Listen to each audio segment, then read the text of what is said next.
by graph with our first problem is graphing e to the negative 0.4 times x plus 2 plus 6. So the way that I found out how to graph that equation was by starting by graphing just e to the negative 0.4 to the x. I put those into my calculator to get the general trend, and then I plugged in some points like -1, 0, 1, 2, 3 to get more exact points, all for x, and my calculator gave me more exact numbers, which were all a couple of decimal points above the whole number. So 2 was a couple, 2.2 in that range, and so then from there I was able to just translate it up 6 points, which you can see here, and then widen it out a little bit, stretch it out so it's not quite as dramatic of a curve, which is what the plus 2 did to it. So I just took from this point, the 0.0 went up 6, and then you can see that from 0.0 to 2, here it's quite a big curve, but here it's more stretched out, and it is the same with the -1, which was around 0.5. It's still a little bit lower than that, but it's more stretched out. Logarithmic problem. Log base 3 times 2x minus 5 equals 2. The first step to solving this problem is rearranging it, and you're going to want to take the base of the log and put it as the a constant term right here, whatever the equation is set equal to as the degree of the constant term, and whatever the log is being multiplied to what the equation is now equal to. So now we're just going to want to solve 3 squared, which is 9, equals 2x minus 5. Then you're just going to want to add this 5 over to both sides, so it cancels out on this side, and on this side you're left with 14 equals 2x. Now to get x completely by itself, you're going to want to divide by 2. 14 divided by 2 is 7, so x equals 7, and 7 is your final answer. And say another logarithmic problem. This one is log base 3 times 243. So what we're going to want to do is, a way I like to think about it is just always setting this equal to x, so then we can do the same kind of switching around and rearranging it that we did in this first problem, because we can just take the base of the log 3, put it as our constant again, then the whole equation is equal to x, which means the degree of the 3 is just x, and it's being multiplied by 243, so now we're going to set it all equal to 243. Alright, and so the next step that we're going to do is we need to find out what number we can put 3 to. Degree of 3 will equal to 243, and I've already done that after plugging in my calculator a couple of numbers, but you should have the basic ones memorized so you can guess pretty easily, but it is 3 to the 5th equals 243.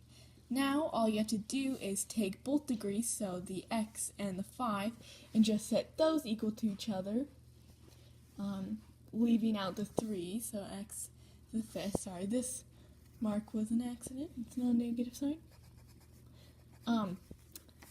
And your final answer is just 5. Alright, we have finally made it to our Chapter 8 review problems, and we're going to start off with an addition problem of radical functions. So, what you want to do, so sorry, it's a little bit confusing because I wrote the next step right under it, but I'll draw the squiggly line to differentiate.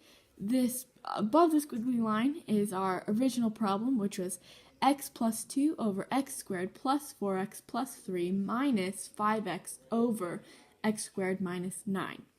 So the first step in addition or subtraction problems of fractions is always to get the common denominator, and that is also true when you have functions or equations in the bottom or denominator of a fraction.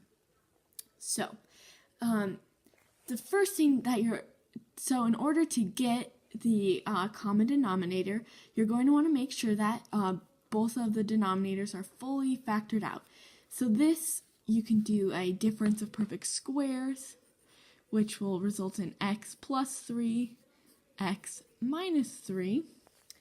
And this one, we can simply just factor out because 1 times 3 is 3, and multiples of 3 that add up to 4 are 3, positive 3 and positive 1.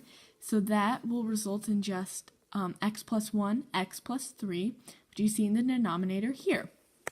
All right, so our next step is to get both of the denominators to be the same.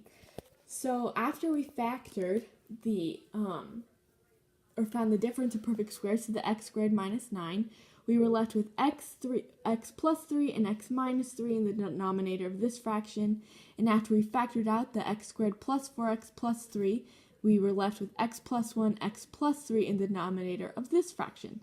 So what we had to do was multiply x minus 3 to the top and bottom. Don't forget to multiply it to the top as well to get the denominator the same on this one. And multiply by x plus 1 to the top and the bottom of this fraction.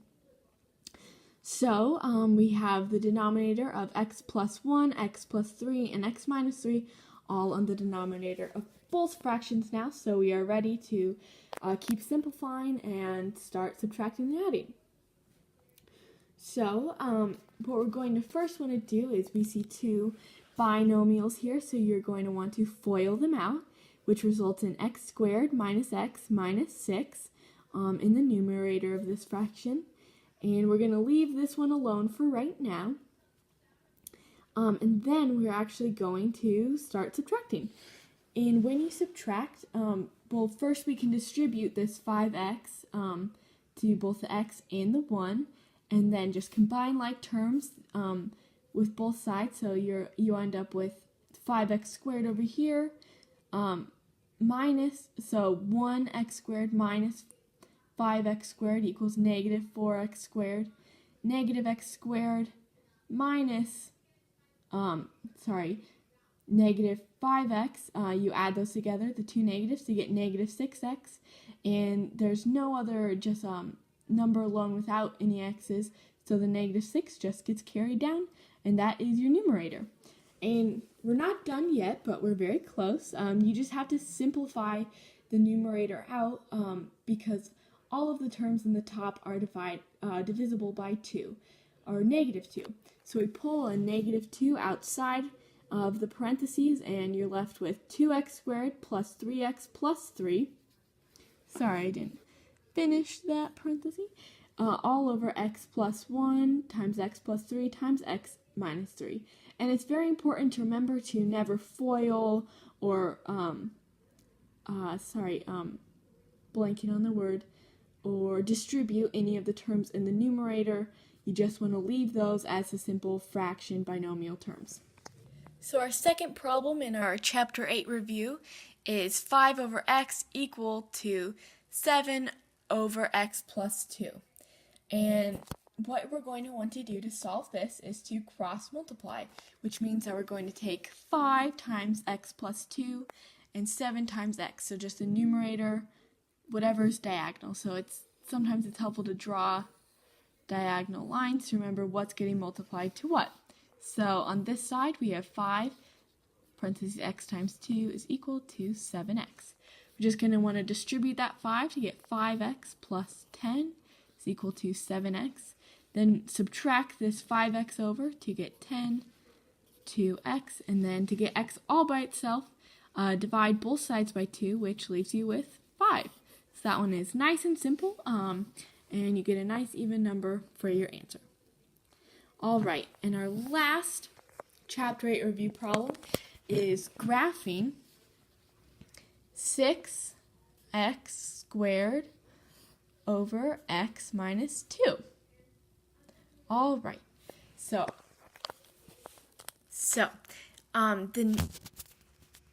the first step that you're going to want to take is to find out what if you plug in for x will result in your denominator equaling 0, because that whatever that number is will be our asymptote, which is what our lines can never equal, because of course you can never have 0 in the denominator of a fraction. So this one is x minus 2, so if x were to equal 2, that would result in 0 being in the denominator, which can't happen and is not allowed. So then that means that 2 is our vertical asymptote, which is what this dashed line is. All right, and then this 6x tells us how far apart stretched these graphs are. So if it was like a 2 or a 1, it would be really close to the asymptote or not very far apart from each other, but 6 is a bigger number, so they're very far apart.